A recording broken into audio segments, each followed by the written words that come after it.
Hello, everybody. How are we feeling out there? Yeah, I just wanted to do the hype thing with like all 6 of you. So we gave out $3 million in grants in the last 4 months, and we're about to give out $6 million more. So if you're interested in Arbitrum's grants programs and how you can get some funds, this is probably a talk you want to see. So just any of you guys around, if you want to join in, this is about Arbitrum's grants Pluralist framework and how we're about to give away another $6 million to builders in the ecosystem. Now, we put forward a proposition to Arbitrum as the DAO started, which was a little wild, a little different than anybody else had done. We looked at a couple things. They gave the sequencer fees, all of them, to the DAO. And their 9 to 12 Security Council multisig, which has the potential to jump in and upgrade the network if there's a problem, is actually manned by a 9 to 12 multisig where the elections happen on-chain using Tally.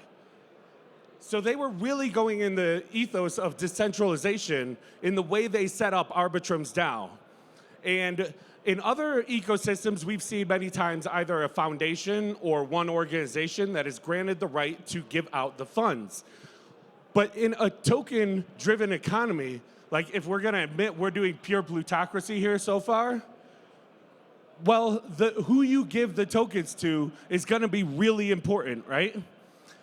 And we think that it should be a plurality of people who are able to give out those grants. And we had to get over some problems in our first implementation of the Pluralist grant framework.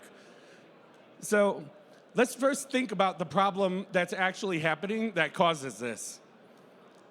First, decentralization is obviously disorganized. If you've been in a DAO at all, you know this, right? And we call it decentralized autonomous organizations, but we have no freaking clue how to organize, right, if we're being honest. Now, this results in systems that compound the problem. So a circle of influence, one of the problems showing here is when those token holders who have the most delegation have to pass a proposal, they talk to each other and they develop stronger social bonds. And that becomes harder and harder to penetrate. So that's an unseen power that develops. And so you look at things like Optimism tried to do a web of trust for their bicameral power distribution. They said the way the token propagates is one power distribution. We're going to use a different system. And they tried a web of trust, which means I give somebody else I trust a badge. Then the next series, we both give somebody else a badge. And you can imagine that if what you're trying to do is stop circles of influence from forming in your governance, that's going to embed a circle of influence, right? So we need to learn and find new ways to do this if we're going to be successful at providing the dream. Now, the strategic misalignment is really hard because there's nobody to be that final decider to say yes. And there's never a time, no mechanism we've seen that you can get everybody's voice included.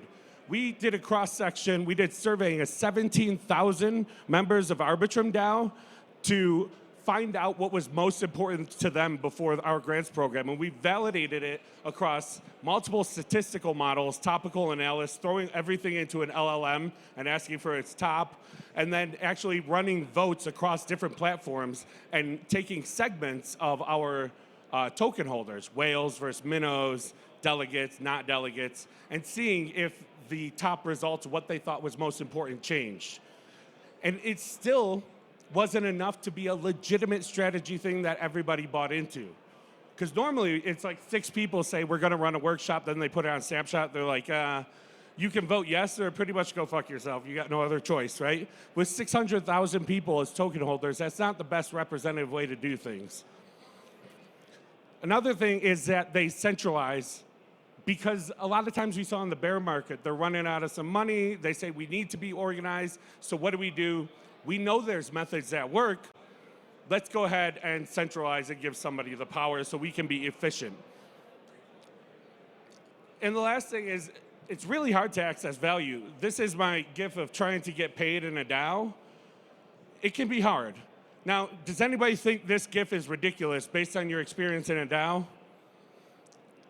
Probably not. Right? People are yelling out from the sidelines here. We all know it.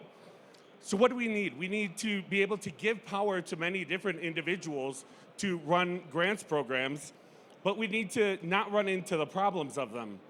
So when we talk about your DAO strategy, there's different functions of what they can fund. They can incentivize user incentives. This is like, if your DAO is a city, this is like paying people their first month rent to come into your city and check it out. There's product market fit bets. These are builders of dApps and protocols. This is like subsidizing the entrepreneurial risk for gas station owners and grocery stores who are going to come into your city before there's a nice packed population that they know for sure that their business will be successful. Service providers. Maybe you have to hire a sanitation company to serve your city. Operations. Who's actually organizing all of these things that you're doing? Marketing. If you have a sanitation service, how do they know that they got to put their garbage out on Tuesdays at 12? If you extend your user incentives to 2 months of free rent, who's out there telling them? And lastly, the open source infrastructure. Who's working on the roads, the piping, the electric in your town? And each of these things requires a different way for contributors to participate in your ecosystem. So when we think about these functions, there's a few different levels to them. At the start, we want to think about the UX of the contributor. So at level 1, you should be able to come into Arbitrum, find out where there's something you could do or give value on those functions, and do it and get paid within like 48 hours. That would be a great goal, right? Fairly get paid for the value you put in. And then we need to minimize risk for the DAO, right? Because we have to balance both needs. Next, there's the idea that we want to give them a pathway, and we want to increase their odds of success on this pathway. So once you've shown that you can do some work, what are the types of requirements that would feel less as like gatekeeping to you and would feel more like a coach that's helping you do the right things? I'll give you an example of this. In the $400 million gaming catalyst proposal that's out right now for Arbitrum, they worked with a company called Helica that showed a framework for what publishers do in gaming. And what they do is at level 3, to be eligible for this big increase in funds that you could possibly get from the publisher, you have to have A/B testing software installed. Because they know games that don't have this won't be successful.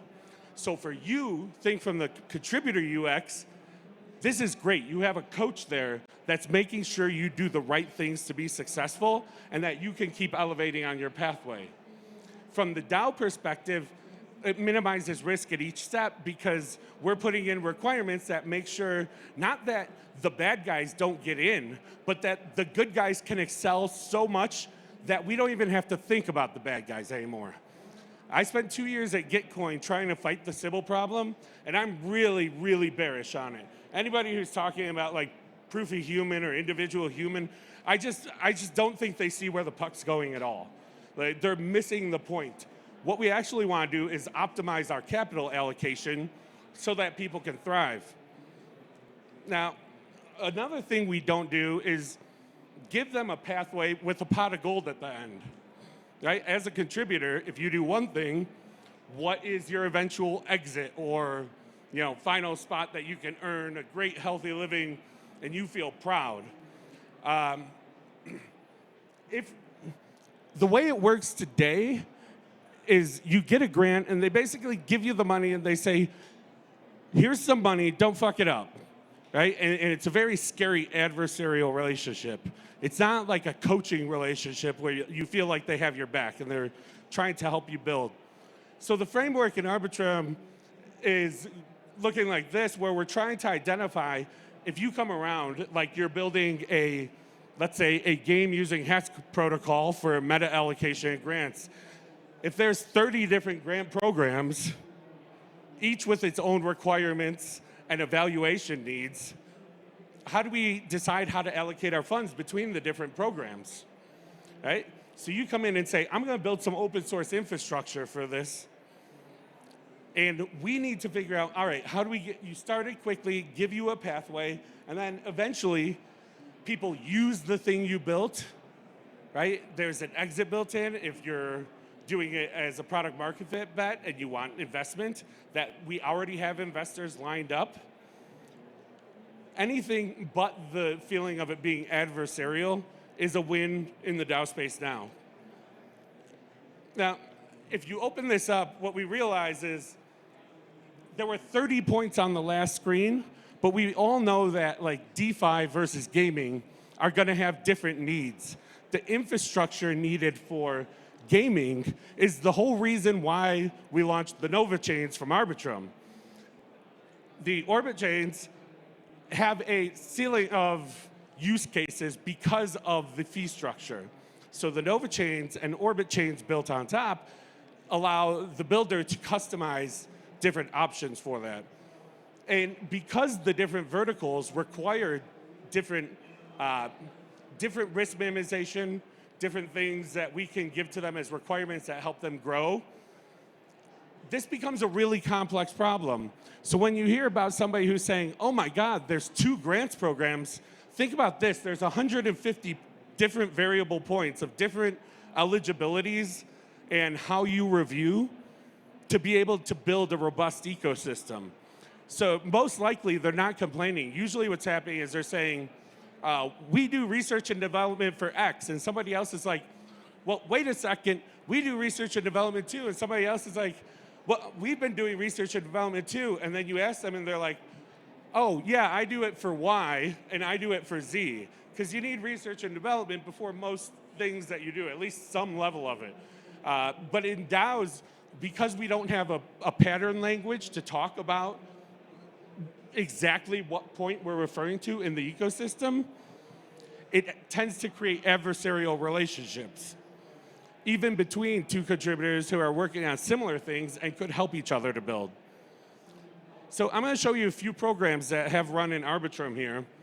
STIP was $50 million user incentive program where the DAO just went straight to like max user incentives for everybody.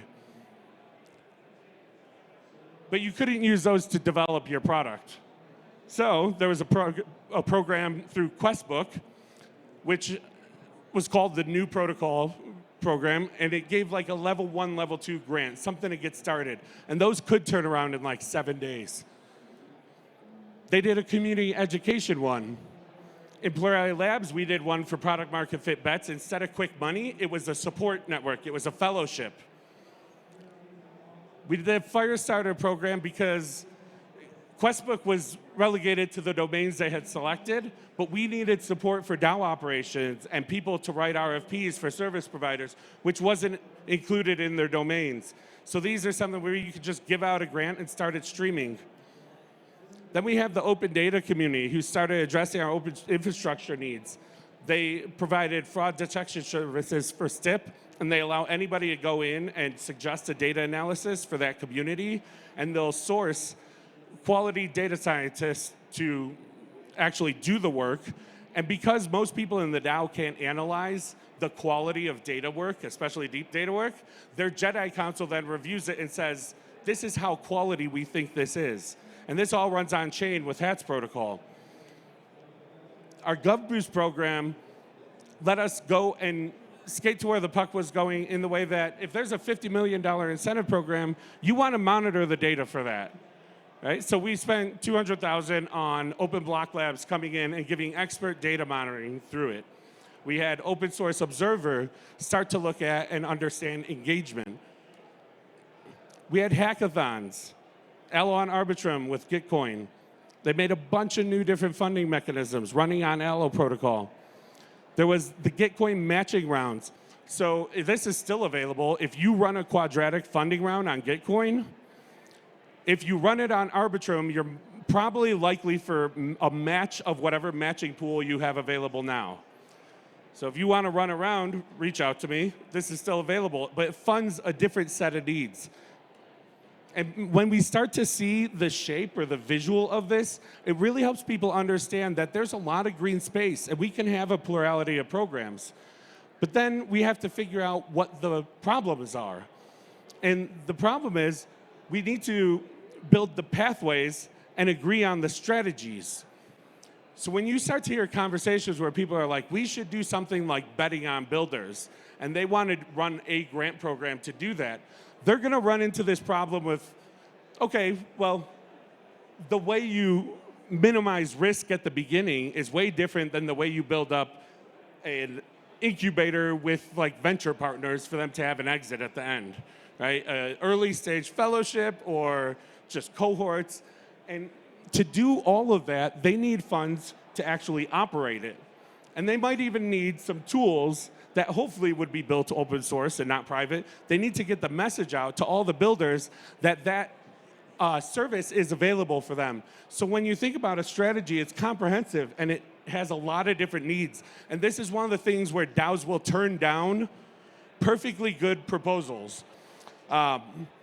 They see this and they think, wait, that is too much. But they don't have a language by which they can communicate why they need all these other extra services in there. People say, well, you're getting $10 million to dish out in grants. Why do you need funds to run the other parts of it? We don't have that language. The problem with DAOs is this. Did anybody here fly more than like 10 hours to get here? Anybody travel more than 10 hours? All right. That's a huge commitment. That's really cool, right? Now, we could put up a vote in the DAO that everybody would think, yeah, let's go fund that. But as soon as everybody put their hands up to say, yeah, that would be great to support those people who put that commitment, all the people with like 9.5-hour travel times would be like, wait a second, what about us, right? And the whole thing gets derailed. So the principles of a framework that work think about all these problems that are caused by the lack of a pattern language or visual communication tool that helps us to understand that we're not overlapping each other's work, we're building upon it. So to get it going, we need to minimize the friction to start, pay people from day one, showcase their work and make sure that other people know to use it, and provide a pathway of success. There has to be a pot of gold at the end of the pathway.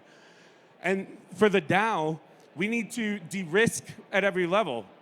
Right? So when you think about requirements that actually help the builder rather than gatekeep the bad guys. We're gonna win by pushing forward as fast as we can, and the way that we can collaborate better because we're not trying to silo off is what will make it so we can run faster. The ability that the Ethereum network gives us is to change it from a game where you're trying to knock down the person next to you in the race to a game where you can just run as fast as you can, and that's the best way to win. Now, how do we actually do this? Well, we need to start thinking about, instead of a foundation just driving all of the grants, granting authority to people all over the DAO who have expertise to do the best granting work that they can within a framework that minimizes risk to the DAO at every level, but also decentralizes the evaluation. And this is the hard part that people haven't figured out. Decentralized accountability is a requirement because the easy problems are people double dipping, they do the same work and apply to 2 different grant programs, analyzing the data under it all. With Allo protocol, we can analyze that data pretty easily across all once we see a successful experiment. Next level requirement, build on Allo. But with the accountability, we haven't figured out how to decentralize it. We delegate authority to somebody. We delegate authority to a council. And that single point of failure is what is corruptible or colludable. So if we can remove that, we can remove the circles of influence in the way that we work. And pluralism or plurality as a buzzword isn't really that crazy when you think about it. Decentralized, should a decentralized org have one person with all the power to grant funds or one entity with all the power to grant funds? Or should there be a framework they can work within? So community-led review can be implemented at every level. How do you advance from level 2 to level 3, level 4 to level 5? Well, the community should be able to review it. Without decentralization, or without decentralized evaluations, we have decentralized and autonomous unorganized things, or centralized and unautonomous organized things. With decentralized evaluation, we have Decentralized, autonomous communities. This is how we thrive. We pay the community to review. We identify expertise over time. And we review everything, the grant success, the milestone payouts, the grant pre-processing, contributor information, grant output, grant outcomes, grant impact. And we do it in a way that can't be gamed, that can't be bought off, and removes the intermediaries that corrupt and collude all of our political systems. So if you like this experiment, think about implementing it in your DAO. That is all.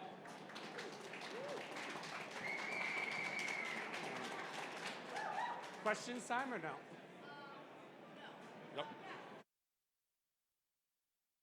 Apparently we do have questions time.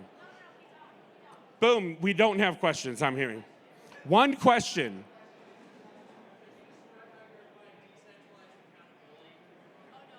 Well, no, he said no. I'll come find you. Thank you, guys.